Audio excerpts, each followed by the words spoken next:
Alhamdulillah nahmaduhu wa nusalli wa nusallimu ala rasulihil karim amma ba'd. Alhamdulillah hadirin jamaah salat isya, salat tarawih yang dirahmati Allah Subhanahu wa taala. Syukur kita kepada Allah malam hari ini, malam yang ke berapa ini?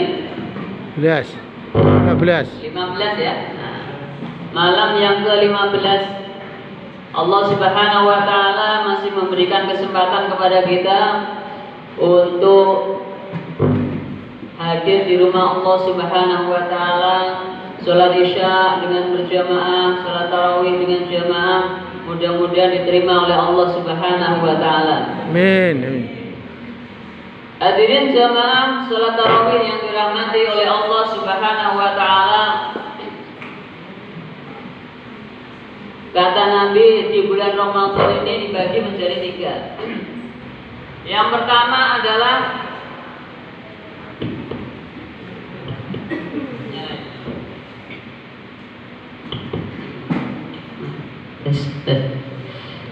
dibagi menjadi 3. 10 hari pertama kata Nabi awaluhu rahmah. 10 pertama adalah Allah bagi-bagi rahmat. Kemudian wa awsatuhu maghfirah. Di pertengahan kedua, 10 kedua Allah membagi-bagikan maghfirahnya. Kemudian wa akhiruhu izkum minan nar. Terakhir nanti kita akan dibebaskan oleh Allah dari siksa api neraka. Maka kita berada di 10 yang kedua. Maka di sini ada Allah menjaminkan kepada kita akan mengampuni dosa-dosa kita. Maka di 10 yang kedua ini bagaimana kita banyak-banyak berdoa kepada Allah Subhanahu wa taala. Banyak berdoa minta ampun kepada Allah. Sehingga suatu saat Aisyah radhiyallahu anha bertanya kepada Rasulullah, "Ya Rasulullah, jika saya menemui Lailatul Qadar, doa apa yang saya panjatkan, apa yang harus saya baca?" Kata Nabi, "Perbanyaklah berdoa, Allahumma innaka afuwun tuhibbul afwa fa'fu anna." Allahumma innaka afuwun tuhibbul afwa fa'fu anni, kalau untuk diri sendiri.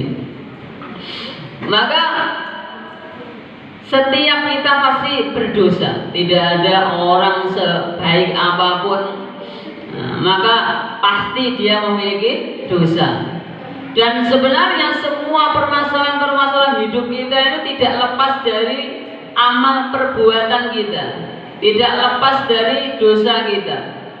Maka ma asabaka min hasanatin fa min Allah wa ma asabaka min sayyi'atin fa min nafsik, firman Allah. Kebaikan-kebaikan itu kita nisbatkan kepada Allah, tetapi keburukan kita nisbatkan kepada diri kita sendiri. Nah, maka kita berdoa ini jangan salah niat. Kemudian kita berdoa, niatnya apa? Berdoa. Kebanyakan kita berdoa niatnya ya supaya diberikan oleh Allah, sehingga kita memaksa Allah.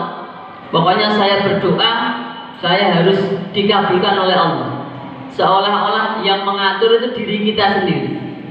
Nah, padahal siapa? Tuhan kita itu Allah. Yang mengatur adalah Allah Subhanahu wa taala. Maka dalam berdoa ini kita perbaiki niat kita. Yang pertama kita doa itu bukan semata-mata karena kita meminta kepada Allah, tetapi pertama kita berdoa karena apa? Menunjukkan kelemahan kita. Menunjukkan kelemahan kita, bahwa kita hamba itu lemah. Yang berkuasa hanya Allah, yang maha hebat hanya Allah. Kemudian yang kedua, doa ini adalah ibadah. Kata Nabi, ad-du'a'u mukhul ibadah. Doa adalah saripatinya ibadah.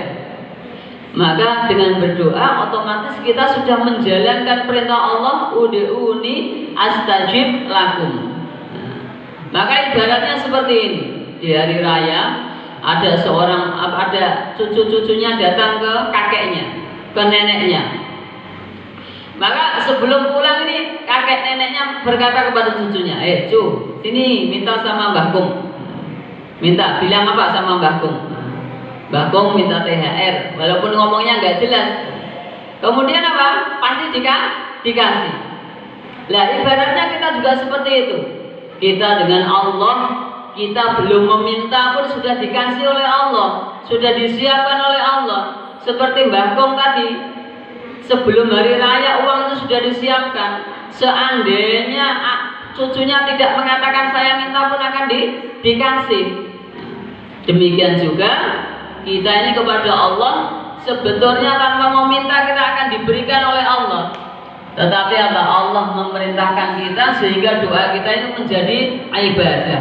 Sehingga orang yang tidak mau berdoa dianggap sebagai orang yang sombong, karena merasa dirinya sudah tidak lemah lagi, merasa dirinya hebat. Maka dirinya dirahmati oleh Allah Subhanahu wa taala, maka bagaimana kita perbanyak ibadah, dan ibadah ini doa ini bagian dari ibadah kita. Dan Allah sudah berjanji jika doa pasti akan dikabulkan oleh Allah Subhanahu wa taala, terutama doa minta ampun akan segala dosa-dosa kita.